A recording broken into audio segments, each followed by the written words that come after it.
പ്രിയമുള്ള പ്രേക്ഷകരെ നമസ്കാരം. വാർത്ത 24 നിൽക്കുന്നത് അടൂർ ബൈപ്പാസിൻ്റെ എൻട്രി പോയിൻ്റാണ്. കൊട്ടാരക്കരയിൽ നിന്നും അടൂർ ബൈപ്പാസിലേക്ക് കടക്കുമ്പോൾ ഉള്ള എൻട്രി പോയിൻ്റാണ്. അടൂരിൻ്റെ ബൈപ്പാസ് എന്ന് കേൾക്കുമ്പോൾ തന്നെ അടൂറുകാർക്കും അല്ലെങ്കിൽ ബൈപ്പാസിനെ അറിയാവുന്ന ആളുകൾക്കും നാവിൽ രുചിയുടെ മേളം തുടങ്ങും. കാരണം വ്യത്യസ്തങ്ങളായ നിരവധിയായ ഫുഡുകൾ ലഭിക്കുന്ന ഒരു ഇടം തന്നെയാണ് അടൂർ ബൈപ്പാസ്. അടൂർ ബൈപ്പാസിൻ്റെ കൊട്ടാരക്കരയിൽ നിന്നും ഞാൻ പറഞ്ഞു ഈ അടൂരിലേക്ക് കടക്കുമ്പോൾ തന്നെ തൊട്ടടുത്ത് കാണുന്നതാണ് ഫ്രൈഡ് ചിക്കൻ്റെ ചിക്കിങ്സ്. അതിനുശേഷം തൊട്ട് ഫ്രണ്ടിലോട്ട് കിടക്കുമ്പോൾ അടൂരിൻ്റെ ബൈപ്പാസിലെ ആദ്യകാല കടകളായ ഫിൽഫില്ലും ഡയാനയുമാണ്. അവിടെയും വ്യത്യസ്തങ്ങളായ രുചിവിഭവങ്ങൾ ലഭിക്കും. ഈ ബൈപ്പാസിൽ വ്യത്യസ്തങ്ങൾ എന്ന് പറഞ്ഞാൽ നാടൻ ഫുഡുണ്ട്, അറബിക് ഫുഡുണ്ട്, ചൈനീസ് ഉണ്ട്, ലോകോത്തര ബ്രാൻഡായ KFC വരെയുണ്ട്. അപ്പോൾ അതിൻ്റെ വിശേഷങ്ങളിലേക്കാണ് പ്രിയപ്പെട്ട പ്രേക്ഷകരെ ഞങ്ങൾ ക്ഷണിക്കുന്നത്. ഇതിനുശേഷം നമ്മൾ തൊട്ടടുത്ത് കിടക്കുമ്പോൾ ഹൈവേ കിച്ചൺ കാണാം. ഹൈവേ കിച്ചൻ്റെ തൊട്ട് ഫ്രണ്ടിലായി നമുക്ക് വൈകുന്നേരമൊക്കെ എന്തെങ്കിലും സ്നാക്സ് കിടക്കണമെങ്കിൽ അവിടെയും ചെറിയ വ്യത്യസ്തങ്ങളായ രുചിവിഭവങ്ങളോടെ വ്യത്യസ്തങ്ങളായ സ്നാക്സുകളും ചായയും ലെമൺ ടീയും അടക്കം ബൂസ്റ്റർ ടീ അടക്കമുള്ള ഭക്ഷണങ്ങൾ അവിടെയും ലഭിക്കും. അടൂർ ബൈപ്പാസിൻ്റെ ഒരു പ്രത്യേകത ദിവസേന പുതിയ ഭക്ഷണശാലകൾ ഇങ്ങനെ വന്നുകൊണ്ടേയിരിക്കുകയാണ്. അങ്ങനെ തുടങ്ങിയ ഒരു ഭക്ഷണശാലയാണ് നമ്മുടെ തിരുവനന്തപുരത്തും കോഴിക്കോടൊക്കെ ഇതിന് ബ്രാഞ്ചുള്ളതാണ് ബിഗ് മൗത്ത് എന്ന ഒരു ഭക്ഷണശാല. അതോടൊപ്പം തന്നെ നമുക്ക് ഹെൽത്തിയായ ഷവർമ, നമ്മളിപ്പം വളരെയധികം ഹെൽത്തിനൊക്കെ ഇമ്പോർട്ട് നടക്കുന്ന ആളുകളാണ്. അപ്പോൾ വളരെ ഹെൽത്തിയായ ഷവർമ കഴിക്കാൻ നമുക്ക് എല്ലാവർക്കും ഇഷ്ടമാണ്. അപ്പോൾ കഴിഞ്ഞ നമ്മുടെ ഓണക്കാലത്ത് തുടങ്ങിയാണ് സ്പിന്നേഴ്സ് എന്ന് പറഞ്ഞ ഹൈജീൻ ഷവർമ കൊടുക്കുന്ന ഒരു ഷോപ്പ് തൊട്ടടുത്ത് തന്നെയുണ്ട്. അതോടൊപ്പം തന്നെ ഇനി ഡ്രൈ ഫ്രൂട്ട്സൊക്കെ ആസ്വദിക്കുന്ന ആളുകൾക്ക് അജ്വാനും അൽത്തമാറും കേരളത്തിലെ നമ്പർ 1 ബ്രാൻഡായ ഡ്രൈ ഫ്രൂട്ട്സുകളും ഈ ബൈപ്പാസിൻ്റെ തുടക്കത്തിൽ തന്നെ ഉണ്ട്.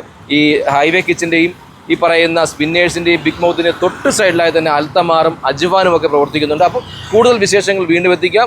അടൂർ ബൈപ്പാസിലെ ഭക്ഷണശാലകളിലെ കാഴ്ചകൾ ഇങ്ങനെ തുടർന്നുകൊണ്ടേയിരിക്കുകയാണ്. എൻ്റെ തൊട്ട് ഫ്രണ്ടിലായി കാണുന്നത് ബൂസ്റ്റർ സ്നാക്സും അതും ഷവർമയൊക്കെ വ്യത്യസ്തമായ രീതിയിലുള്ള ബൂസ്റ്റർ ടീയും അതോടൊപ്പം തന്നെ ഷവർമയൊക്കെ ലഭിക്കുന്ന ചെറിയ ഷോപ്പുകളാണ്.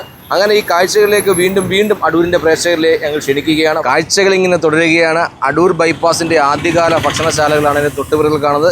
സാധാരണക്കാരന് കഴിക്കാൻ പറ്റുന്ന എല്ലാതരം ഫുഡുകളും ഇവിടെ ലഭിക്കും. ഇവിടെ വ്യത്യസ്തങ്ങളായ ചിക്കൻ വിഭവങ്ങൾ, നാടൻ ദോശകൾ, പൊറോട്ട, അങ്ങനെയുള്ള വ്യത്യസ്തങ്ങളായ രുചി വിഭവങ്ങൾ നൽകുന്ന ഒരു ചെറിയ ഷോപ്പാണ്. അപ്പോൾ അടൂർ ബൈപ്പാസിലെ ഭക്ഷണശാലയുടെ വിശേഷങ്ങൾ തീരുന്നില്ല, ഇങ്ങനെ കണ്ടുകൊണ്ടേയിരിക്കുകയാണ്. അപ്പോൾ അതിൻ്റെ തൊട്ടുപിറകിൽ കാണുന്നതാണ് ഓലപ്പന്തൽ. ഇത് ആദ്യകാലത്തെ ഒരു റെസ്റ്റോറൻ്റാണ്. ഇവിടെ ഒരു സാധാരണക്കാരന് കഴിക്കാൻ പറ്റിയ റെസ്റ്റോറൻ്റാണ്. അപ്പം ചിക്കൻ വിഭവങ്ങൾ ഇഷ്ടപ്പെടാത്ത മലയാളികളില്ല, അടൂരുകാരുമില്ല. അപ്പോൾ അടൂരുകാർക്ക് ഇഷ്ടപ്പെട്ട ഗ്രില്ല് ചിക്കൻ കിട്ടുന്ന ഒരു സ്ഥലമാണ് തൊട്ടടുത്ത് ഈ ഓലപ്പന്തലിന് ശേഷം കാണുന്ന ഗോ ഗ്രില്ല്. അപ്പം ഈ കാഴ്ചകളിലേക്ക് ഞങ്ങൾ വീണ്ടും പ്രേക്ഷകരെ ക്ഷണിക്കുകയാണ്. അപ്പം ഞാൻ പറഞ്ഞു അടൂർ ബൈപ്പാസിൽ ദിവസേന പുതിയ ഭക്ഷണശാലകൾ വരുന്നു. ഇപ്പം കടയല്ല, ഇപ്പോൾ നമ്മളൊരു വാഹനത്തിൽ ഫുഡ് കൊണ്ട് കച്ചവടം ചെയ്യുന്ന ഒരു തട്ടുകടയാണ് കാണുന്നത്. ഇത് അടുത്ത ഇടയ്ക്ക് തന്നെയാണ് ഇവിടെ ആരംഭിച്ചതെന്ന് നമുക്കറിയാൻ സാധിക്കുന്നത്. അങ്ങനെ വ്യത്യസ്തങ്ങളായ കടകളും വ്യത്യസ്തങ്ങളായ രുചികൾ, വ്യത്യസ്തങ്ങളായ ഫുഡുകൾ കിട്ടുന്ന ഒരു സ്ഥലം തന്നെയാണ് അടൂർ ബൈപ്പാസ്. അത് അടൂരുകാർക്കറിയാം. പക്ഷേ അടൂരിൽ നിന്ന് ഇടയ്ക്കിടയ്ക്ക് വന്നു പോകുന്ന ആളുകൾ, അടൂരിൽ നിന്നും അല്ലെങ്കിൽ മറ്റു സ്ഥലങ്ങളിലേക്ക് പാസ് ചെയ്ത് ബൈപ്പാസുകൾ പോകുന്ന ആളുകൾക്ക് വേണ്ടി കൂടിയാണ് ഈ വീഡിയോ ഞങ്ങൾ പരിചയപ്പെടുന്നത്. എന്തായാലും അടൂർ ബൈപ്പാസിലെ വ്യത്യസ്തങ്ങളായ ഒരു ഭക്ഷണശാലയാണ് ഫ്രോസൺ ബോട്ടിൽ എന്ന് പറയുന്നത്. വ്യത്യസ്തങ്ങളായ വിവിധ തരത്തിലുള്ള സോഫ്റ്റ് ഡ്രിങ്ക്സുകൾ ഈ ഫ്രോസൺ ബോട്ടിൽ നിന്ന് ലഭിക്കുന്നതാണ്. ഫ്രോസൺ ബോട്ടിൻ്റെ തൊട്ടടുത്തായിട്ടായി നാടൻ തട്ടുകടകളിലെ ഒരു വലിയ കാഴ്ച തന്നെ കാണാൻ സാധിക്കും. അതിന് ആദ്യമായി ഉള്ള ഒന്നാണ് കാന്താരി ചിക്കൻ. നല്ല ഒന്നാന്തരം നാടൻ വിഭവങ്ങൾ ലഭിക്കുന്ന ഒരു തട്ടുകടയാണ്. ഞാൻ ഉൾപ്പെടെയുള്ള ആളുകൾ ഇവിടെ വന്ന് ഡെയിലി ഫുഡ് കഴിക്കുന്ന ആളുകളാണ്. അപ്പം ഇതിൻ്റെ വിശേഷങ്ങൾ, ഇവിടുത്തെ ഫുഡിനെ പറ്റിയൊക്കെ നമുക്ക് ഈ ചേട്ടനോട് തന്നെ ചോദിച്ചു വരാം. ചേട്ടാ നമസ്കാരം. എങ്ങനെയുണ്ട് കച്ചവടമൊക്കെ? കച്ചവടം നന്നായിട്ട് പോകുന്നു. എന്തൊക്കെ വ്യത്യസ്തങ്ങളായ വിഭവങ്ങളുണ്ട് ഇവിടെ? നാടൻ നമ്മുടെ എല്ലാം തനി നാടൻ ഐറ്റംസ്. കാന്താരിയുടെ തന്നെ കടയുടെ പേര്. കാന്താരിയുടെ കൂടെ വിഭവങ്ങൾ സ്പെഷ്യലായിട്ട് തന്നെ ഉണ്ട്. ഈ എത്ര മണിക്ക് തുടങ്ങും തട്ടുകട? നമ്മൾ വൈകിട്ട് 5 മണി സ്റ്റാർട്ട് ചെയ്യും. ഒരു 2 മണി 2:30 ആകുമ്പോൾ 2:30 വരെയൊക്കെ ഉണ്ട്. സാധനം ഇപ്പം തീരുന്നു, അന്നേരം തീരും. പിന്നെ അപ്പം അന്നുള്ള സാധനങ്ങൾ വിറ്റ് തീരുന്നുണ്ട് ഇവിടെ. അന്നുള്ള സാധനം ഫ്രഷായിട്ട് എടുക്കുന്നു, ഫ്രഷായിട്ട് ഉണ്ടാക്കുന്നു. അപ്പം ഞാൻ കഴിച്ചിട്ടുണ്ട്. നല്ല ഒന്നാന്തര ഫുഡാണ് നിങ്ങളുടെ. അപ്പം വീണ്ടും ഇതിൻ്റെ ക്വാളിറ്റി കുറയ്ക്കാതെ നല്ല രീതിയിൽ പോട്ടെ എന്ന് ആശംസിക്കുന്നു. അപ്പോൾ ഈ അടുത്ത കാലത്ത് പ്രവർത്തനം ആരംഭിച്ച ഒരു വ്യത്യസ്തമായ ഒരു റെസ്റ്റോറൻ്റാണ് അൽ റാസി എന്ന് പറഞ്ഞത്. മന്തി വിഭവങ്ങളാണ് ഇവിടുത്തെ സ്പെഷ്യൽ ഐറ്റംസ് എന്ന് പറഞ്ഞാൽ. നമ്മുടെ മധ്യ കേരളത്തിലും മലബാറിലും ഒക്കെ പ്രവർത്തിച്ചു വരുന്ന അൽ റാസി ഇപ്പോൾ അടൂരിൽ പ്രവർത്തനം ആരംഭിച്ചിട്ട് ഏകദേശം 2-3 മാസമാകുന്നുള്ളൂ. ഇവിടെയും ഞങ്ങളൊക്കെ ഫുഡ് രുചിച്ചിട്ടുണ്ട്. മനോഹരമായ രീതിയിലുള്ള വ്യത്യസ്തങ്ങളായ മന്തികൾ ഇവിടെ നമുക്ക് കഴിക്കാൻ സാധിക്കും. അങ്ങനെ വിശേഷങ്ങൾ തീരുന്നില്ല, വിശേഷങ്ങളിലേക്ക് തുടരുകയാണ്. അടൂരിലെ ബൈപ്പാസിലെ മറ്റൊരു ഭക്ഷണശാലയാണ് മുജിറ്റോസ്. ഇവിടെ ചാർക്കോളിലെ അൽഫാം, അതുപോലെ തന്നെ ചിക്കൻ വിഭവങ്ങളെ ജ്യൂസൊക്കെ ലഭിക്കുന്ന മറ്റൊരു കടയാണ്. ലോകോത്തര ബ്രാൻഡായ KFCയും AFCയും ഒക്കെ നമ്മുടെ ചിക്കൻ വിപണി കൈയടക്കിയപ്പോൾ ഫ്രൈഡ് ചിക്കൻ വിപണിയിലേക്ക് നമ്മുടെ നാട്ടുകാരനായ ഒരാൾ വ്യത്യസ്തമായ രുചി വിഭവങ്ങളുമായി ഗ്രില്ല് ചിക്കൻ അല്ലെങ്കിൽ പറക്കൻസ് എന്ന പേരിൽ ഇവിടെ ബൈപ്പാസിൽ പ്രവർത്തിക്കുന്നുണ്ട്. അതും ഇതുവഴി വരുന്ന ആളുകൾക്ക് ആസ്വദിക്കാൻ പറ്റിയ ഒരു ചിക്കൻ ഐറ്റം തന്നെയാണ്. അടൂർ ബൈപ്പാസിൽ മറ്റൊരു ഭക്ഷണശാലയാണ് യമൻ മന്തി. മന്തിയുടെ വ്യത്യസ്തങ്ങളായ രുചിഭേദങ്ങൾ ഇവിടെ ലഭിക്കും.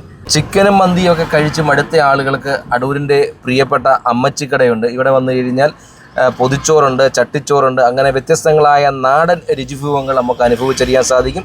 തീർച്ചയായും ഇതുവഴി കടന്നു പോകുന്ന ആളുകൾക്ക് കഴിക്കാൻ പറ്റിയ ഫുഡ് തന്നെയാണ് അമ്മച്ചിക്കട ഉള്ളത്. അപ്പോൾ അമ്മച്ചിക്കടയ്ക്ക് തൊട്ട് അടുത്തായി ഒരു ടർഫുണ്ട്. ആ ടർഫിൻ്റെ തൊട്ട് ഫ്രണ്ടിലായി തന്നെ ഒരു നാടൻ തട്ടുകട നമുക്ക് കാണാൻ സാധിക്കും. അതിൻ്റെയും രുചിഭേദങ്ങൾ ഇതുവഴി പോകുന്ന ആളുകൾക്ക് രുചിച്ചറിയാൻ പറ്റും. അമ്മച്ചിക്കടയ്ക്കും ടർഫിനും തൊട്ടടുത്ത് തന്നെയായി പെപ്പിനോ എന്ന റെസ്റ്റോറൻറ്റ് നമുക്ക് അടൂർ ബൈപ്പാസിൽ കാണാൻ സാധിക്കും. അടൂരിലെ ഭക്ഷണശാലകളുടെ വിശേഷങ്ങൾ ഇവിടെ അവസാനിക്കുകയാണ്. നെല്ലിമുട്ടിപ്പടി തുടങ്ങി ഹൈസ്കൂൾ ജംഗ്ഷന് സമീപമായുള്ള സിറ്റിംഗ് പോയിന്റിലാണ് ഇപ്പോൾ വാർത്താ 24 ഇവിടുത്തെ ലോകോത്തര ബ്രാൻഡായ KFCയോട് കൂടി ഇവിടുത്തെ ഭക്ഷണശാലയുടെ വിശേഷങ്ങൾ അവസാനിക്കുന്നു. തീർച്ചയായും അടൂരിൽ നിന്നും തിരുവനന്തപുരത്തേക്കോ അല്ലെങ്കിൽ കോട്ടയത്തേക്കോ കടന്നു പോകുന്ന ആളുകൾക്ക് ഫുഡ് കഴിക്കാൻ, വ്യത്യസ്തങ്ങളായ രുചിവിഭവങ്ങൾ കഴിക്കാൻ പറ്റിയ ഒരു സ്ഥലം തന്നെയാണ് അടൂർ ബൈപ്പാസ്. അത് ഏത് സമയത്തും രാവിലെ ബ്രേക്ക്ഫാസ്റ്റ് ആയാലും ഉച്ചക്കത്തെ ലഞ്ചായാലും ഈവനിങ് വൈകുന്നേരങ്ങളിലെ ഫുഡുകളായാലും രാത്രി അത് പാതിരാത്രിയുള്ള ഫുഡുകളായാലും ലഭിക്കുന്ന ഒരിടം തന്നെയാണ്. നമ്മുടെ തട്ടുകടയിലെ ചേട്ടൻ പറഞ്ഞ ഏകദേശം 5 മണിക്ക് ആരംഭിച്ച് 2:30 മണിയോടുകൂടിയാണ് ഇവിടുത്തെ തട്ടുകടയിലെ കച്ചവടം അവസാനിപ്പിക്കുന്നത്. അപ്പോൾ തീർച്ചയായും അടൂരിലെ ഫുഡ് ആസ്വദിക്കുവാൻ, അടൂരിലെ ഫുഡുകൾ കഴിക്കുവാനായി എല്ലാ പ്രിയപ്പെട്ട പ്രേക്ഷകരെയും നല്ലവരായ കേരളക്കാരെയും ഇതുവഴി കടന്നു പോകുന്ന യാത്രക്കാരെയും ഒക്കെ വാർത്താ 24 ക്ഷണിക്കുകയാണ്. അപ്പോൾ അടൂരിൽ നിന്നും ക്യാമറമാൻ സാദിഖിനൊപ്പം അജിത് പട്ടാഴി, വാർത്താ 24.